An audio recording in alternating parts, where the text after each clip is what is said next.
sambel. Enak banget.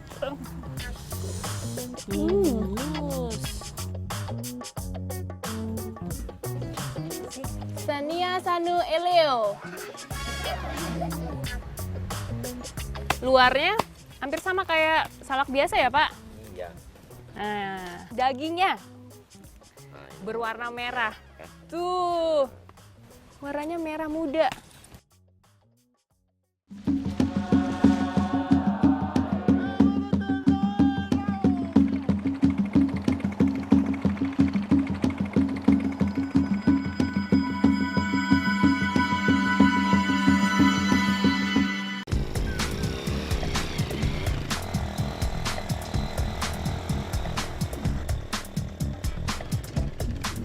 Lahan pertanian di pegunungan ibarat emas hijau.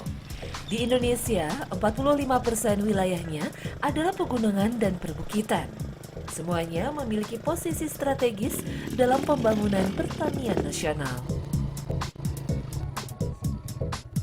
Wih, pemandangannya bagus. Istirahat dulu, Mas.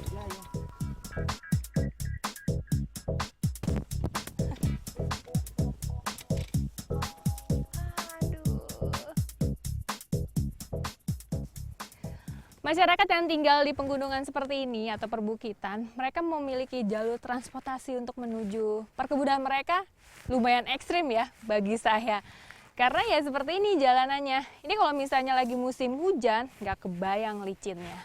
Satu-satu transportasi yang digunakan motor ataupun jalan kaki. Bapak! Iya, Mbak.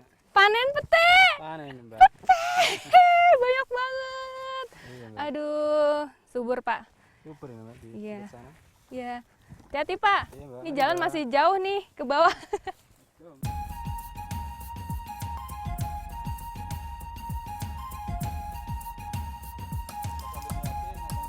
Lam toro termasuk famili Fabaceae yang berasal dari Meksiko. Sudah ratusan tahun, lam toro tumbuh di Jawa lalu menyebar ke wilayah lain di Indonesia. Beberapa nama lain lam toro yang populer adalah melanding, selong, dan petai Cina. Lam toro mudah beradaptasi dan dapat tumbuh dengan cepat. Di berbagai negara Asia, lam toro tumbuh liar karena penyebarannya yang cepat. Lam toro bisa tumbuh hingga 20 meter dalam waktu kurang dari 6 tahun. Namun karena berbatang lunak, kayunya hanya digunakan sebagai bahan kayu bakar. Awalnya lam toro ditanam sebagai tanaman peneduh. Biasanya ditanam di pematang kebun atau galengan. Lam toro mampu menahan erosi dan meningkatkan kesuburan tanah karena mengikat nitrogen. Daunnya yang mudah rontok juga dapat menjadi sumber pupuk alami tanah di sekitarnya. Pada perkembangannya, ternyata daunnya dapat digunakan sebagai pakan ternak. Belakangan diketahui, bijinya juga dapat dikonsumsi. Itu biasanya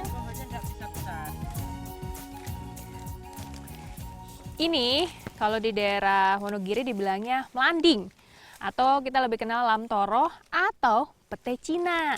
Sebenarnya ini kan tumbuhan peneduh buat di daerah perkebunan seperti ini.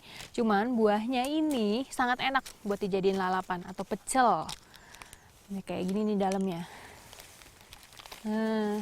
Kacang-kacangan. Bisa langsung dimakan nih.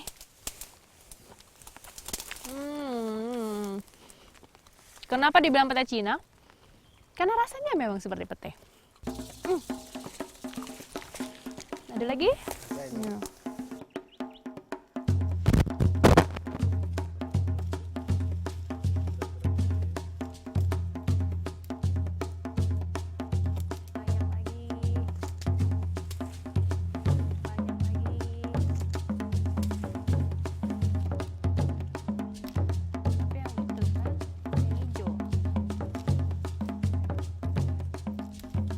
Melanding ini atau pete Cina biasanya kan dijadikan lalapan atau jadi temen campur sama sambal pecel ya, Mas ya? Enak banget nih, apalagi yang muda-muda kayak gini nih.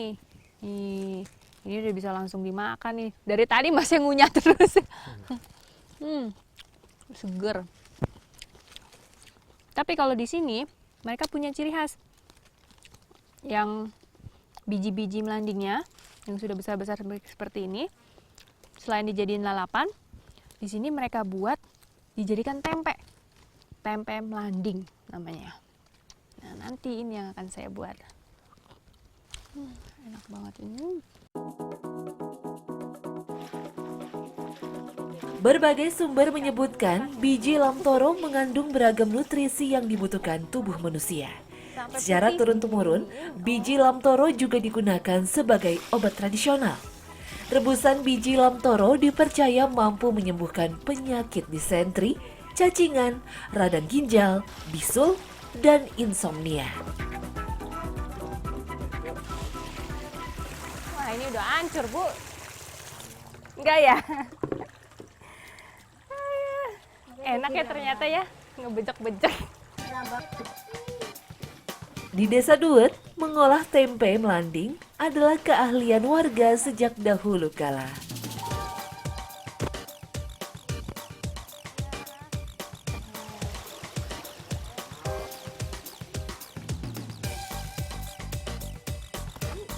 Cara peragian tempe, apapun bahan tempenya sebenarnya relatif sama. Asalkan takarannya tepat, bahan akan matang jika disimpan dalam beberapa hari. Khusus tempe lamtoro, warga Dusun Duet, Wonogiri menggunakan ragi berbahan koro begok. Koro berukuran besar yang difermentasi khusus untuk pembuatan tempe melanding.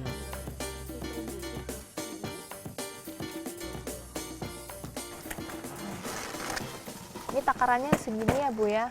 Ya. Pakai mangkok es krim takarannya. Nggak boleh lebih, nggak boleh kurang. Segini. Nah, cara bungkusnya ini pakai daun jati.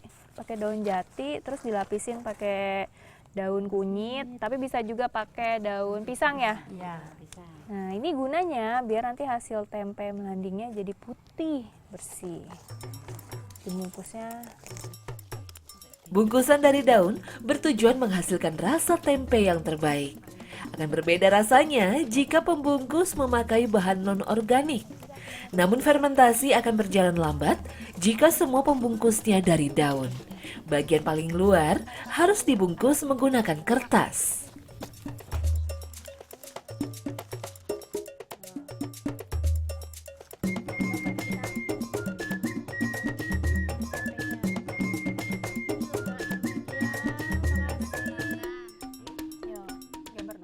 Oh, ini bentuknya begini jadinya. Sama ya kayak tempe biasa ya, Bu ya?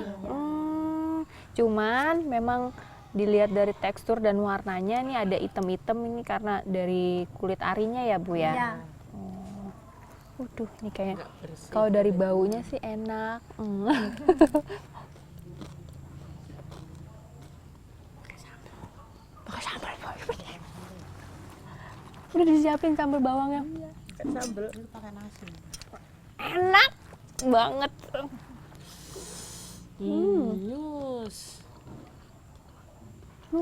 Bu, saya lupa nawarin. Ayo, Bu. Jenengan. Hmm. Jenengan, Mbak. Iya. Kasih itu biar anget, lebih anget. Enaknya. Kenapa saya baru nyoba sekarang ya, Bu ya? Iya.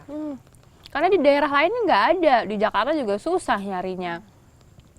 Bikin tempe melanding ini memang cuman di Dusun Duet ini. Nih, ibu-ibunya jago bikin. Satu-satunya kesulitan untuk bikin tempe melanding ini karena cuaca aja. Jadi lebih sensitif daripada tempe kedelai ya, Bu ya? Ya. Aduh, enak, empuk ininya, teksturnya lembut.